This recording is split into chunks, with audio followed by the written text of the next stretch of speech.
प्यारे बच्चों नमस्ते। मैं हूं मंकेश और फिर से लेकर आ गया हूं एक बहुत ही शानदार स्ट्रक्चर्स। और ये शानदार स्ट्रक्चर आपको इंग्लिश में बेहद इंपॉर्टेंट रोल प्ले करने वाली है। और अब मेरे पीछे देख रहे होंगे, सबसे पहले हम इस तरीके के सेंटेंसेस बनाने वाले हैं जिसमें हम सबसे पहले यूज करते हैं earlier। और earlier के बाद से जो सेंटेंस होता है यानी सेंटेंस, ये पास्ट वाला सेंटेंस होता है। और उसके बाद से हम लिखते हैं सब्जेक्ट, और सब्जेक्ट के बाद लिखते हैं हम यूज टू, और यूज टू के बाद हम वर्ब का पहला फॉर्म, और वर्ब के पहले फॉर्म के बाद हम यूज करते हैं ऑब्जेक्ट। और यहाँ देखोगे कि ये जब हम सेंटेंस बनाएंगे तो ऑटोमेटिकली हमें बहुत ही शानदार तरीके से समझ में आएगा कि इस तरीके के सेंटेंसेज हम कैसे बनाते हैं। तो देखोगे, पहले मैं 10 घंटे पढ़ा करता था, पहले मैं 10 घंटा पढ़ा करता था। तो ये जो सेंटेंसेस है यानी आई यूज्ड टू वर्ब का पहला फॉर्म, तो इसका यूज हम बीते हुए समय में जो एक्शन हुआ करता था लेकिन अब नहीं होता है उसके लिए हम करते हैं, यानी पास्ट के लिए करते हैं। जैसे ईयरलियर, पहले का मैंने बोला था ईयरलियर, और उसके बाद से I used to study 10 hours, 10 hours यानी पहले मैं 10 घंटे पढ़ा करता था या अध्ययन किया करता था। तो यहाँ सबसे पहले आप देखोगे, यहाँ एक स्ट्रक्चर मैं लिख रहा हूँ। ये स्ट्रक्चर है, सबसे पहले हम लिखते हैं सब्जेक्ट, और सब्जेक्ट के बाद लिखते हैं यूज टू। क्या लिखेंगे? यूज टू, और यूज टू के बाद हम वर्ब का पहला फॉर्म, और वर्ब के पहले फॉर्म के बाद हम लिखते हैं ऑब्जेक्ट। ऑब्जेक्ट यानी पहले मैं 10 घंटे पढ़ा करता था, तो सब्जेक्ट लिखते हैं, और सब्जेक्ट के बाद यूज टू के बाद हम वर्ब का पहला फॉर्म, और वर्ब के पहले फॉर्म के बाद हम ऑब्जेक्ट लिखते हैं। तो सबसे पहले यहाँ देखोगे earlier, और इसमें सब्जेक्ट है क्या? तो मैं, तो आई यूज टू स्टडी 10 आवर्स यानी मैं पहले 10 घंटे पढ़ा करता था। अगला है, यहाँ देखोगे अगला सेंटेंस है, पहले वे लोग अंग्रेजी में बातें किया करते थे। पहले, तो पहले का मैंने बोला था कि पहले का जब हम यूज करें तो ये ईयरलियर, और ईयरलियर के बाद से हम सब्जेक्ट लिखते हैं। तो वे लोग हैं, तो वे लोग का क्या होगा? दे, और they used to talk in English यानी पहले वे लोग अंग्रेजी में बातें किया करते थे। They used to talk in English, they used to talk in English. अब आगे चलो, यहाँ देखोगे ईयरलियर, और ईयरलियर के बाद हमने लगाया यहाँ सब्जेक्ट, सब्जेक्ट के बाद यूज टू टॉक। अब देखो, एक चीज मैं यहाँ बताऊंगा कि जब भी हम अगर टू अब प्लस V1 यानी वर्ब का पहला फॉर्म यूज करें तो इसको हम इन्फिनेटिव वर्ब भी कहते हैं। क्या कहते हैं? इन्फिनेटिव वर्ब कहता है। यानी इन्फिनेटिव वर्ब वैसे वर्ब होते हैं जिसमें हम वर्ब का पहला फॉर्म के पहले हम टू यूज करते हैं। क्या यूज करते हैं? तो टू यूज करते हैं। तो यहाँ earlier they used to talk in English यानी पहले वे लोग अंग्रेजी में बातें किया करते थे। अब आगे है, पहले हम लोग शाम को क्रिकेट खेला करते थे। तो देखो, पहले यहाँ हमने देखा, पहले हम लोग शाम को क्रिकेट खेला करते थे। तो earlier we used to play cricket in the evening, in the evening. तो इसमें देखो, सबसे पहले आप यहाँ देखोगे हम लोग हैं, और हम लोगों के लिए हम क्या यूज करते हैं? वी, और वी के साथ हम यूज करते हैं यूज टू। क्या यूज करेंगे? यूज टू यानी पहले हम लोग शाम को क्रिकेट खेला करते थे। तो ईयरलियर, पहले लिखेंगे ईयरलियर, उसके बाद से सब्जेक्ट, सब्जेक्ट के बाद यूज टू, और उसके बाद से वर्ब का। देखो यहाँ earlier we use to play cricket in the evening यानी पहले हम लोग शाम को क्रिकेट खेला करते थे।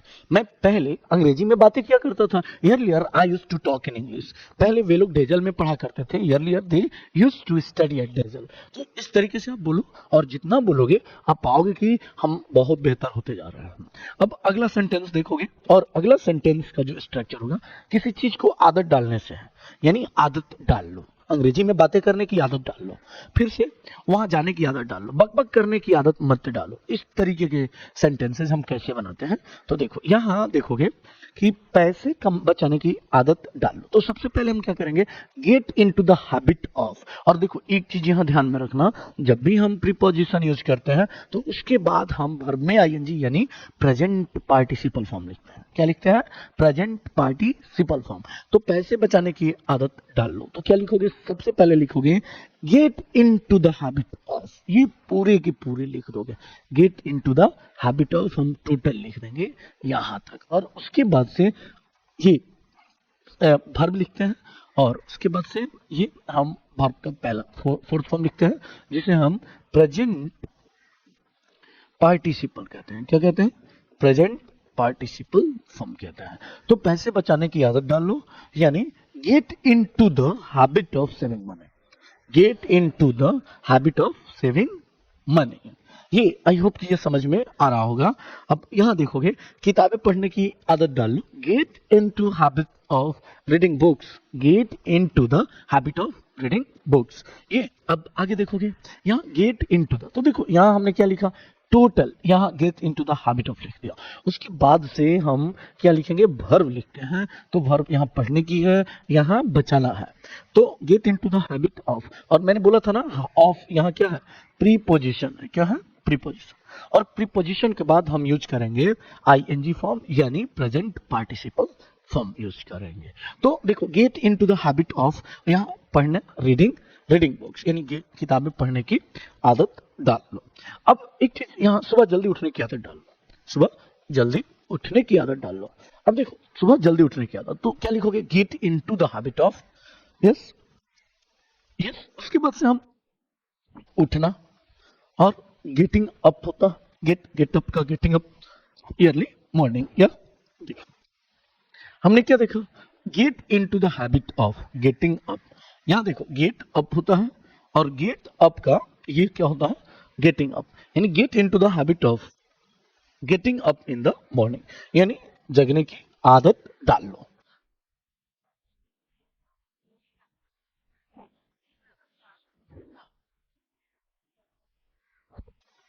जगने की आदत डाल लो। अब आगे चलोगे यहाँ, अब आगे चलते हैं यहाँ कि अंग्रेजी में बातें करने की आदत डाल लो, get into the habit of talking in English, वहां समय पर पहुंचने की आदत डाल लो, get into the habit of going there on time, on time. तो देखो, इस तरीके से आप बोलोगे तो मैं बिल्कुल कहूंगा कि आपकी इंग्लिश इतनी सुंदर हो जाएगी कि आप इंग्लिश से दूर भाग ही नहीं सकते हैं। अब चलो, यहाँ एक और सेंटेंसेस है, और ये सेंटेंसेस है कीप ऑन और केप्ट ऑन। तो देखो, कीप ऑन और केप्ट ऑन, केप्ट ऑन, तो देखो कीप, केप्ट, ये हम पास्ट में भी पढ़ेंगे, और ये कीप और, तो देखो कोई एक्शन करते रहता है, यानी कोई एक्शन कोई व्यक्ति करते रहता है, या एक्शन होते रहता है, ती रहते हैं, ती रहती है, ती रहा, होते रही, इसके लिए। अब एक चीज यहाँ ध्यान में रखना, स्ट्रक्चर जो होगा, ये होगा, सबसे पहले हम सब्जेक्ट लिखते हैं। क्या लिखते हैं, सब्जेक्ट लिखते हैं। सब्जेक्ट के बाद कीप या किप्स लिखते हैं। अब देखो, यहाँ कीप और किप्स, कीप और किप्स, यहाँ हम कई बार बताए हैं कि जब भी प्रेजेंट में रहेगा, तो प्रेजेंट में हम यूज करते हैं वर्ब का पहला फॉर्म या वर्ब का पांचवा फॉर्म, सिंपल प्रेजेंट का।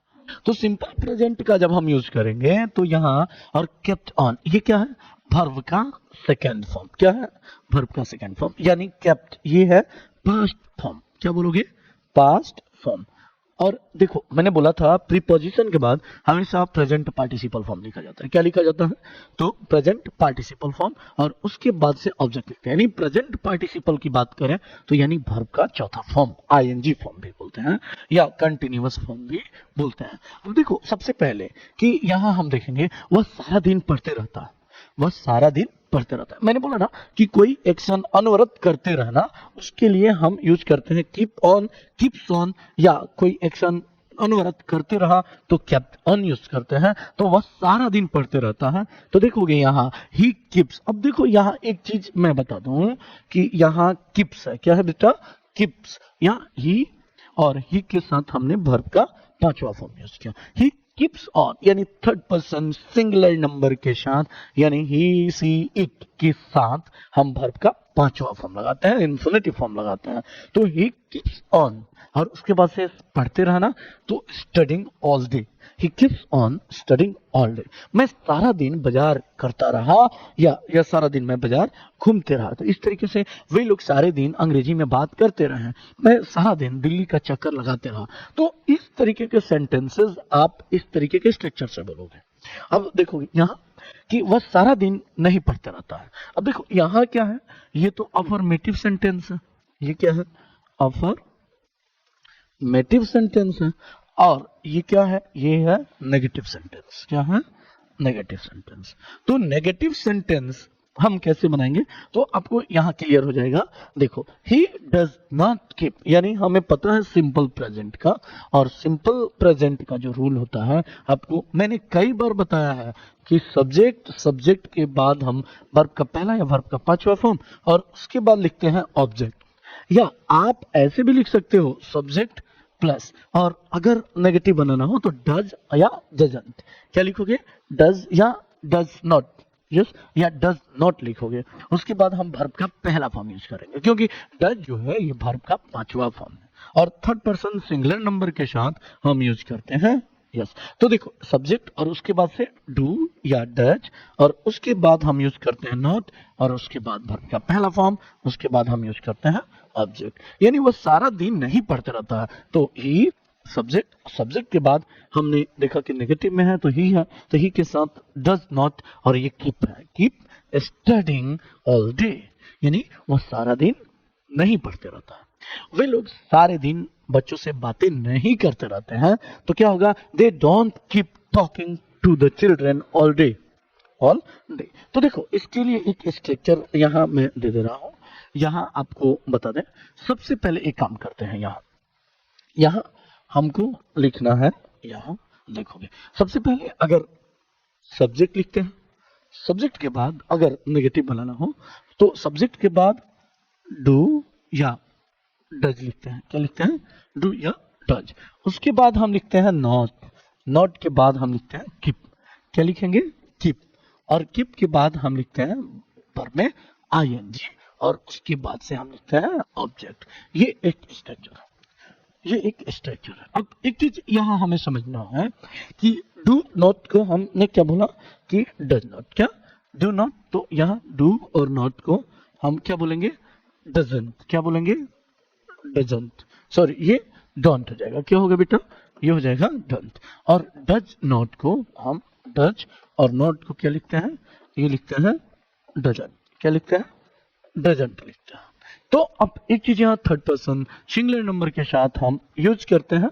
यहाँ देखोगे जैसे ये है थर्ड पर्सन, ये डू का यूज करते हैं आई के साथ, वी के साथ, यू के साथ, दे के साथ, या हम यूज करते हैं प्लूरल नाउन के साथ। लेकिन डज नॉट का जो यूज होता है ये होता है हम third person singular number he, she, it या सिंगुलर नाउन के साथ करते हैं, सिंगुलर नाउन के साथ, या अनकाउंटेबल नाउन के साथ करते हैं। क्या? अनकाउंटेबल नाउन के साथ। जैसे वह किताबें नहीं पढ़ते रहता है, तो he does not keep reading books, he doesn't keep reading books. तो आई होप कि ये समझ में आया होगा। अब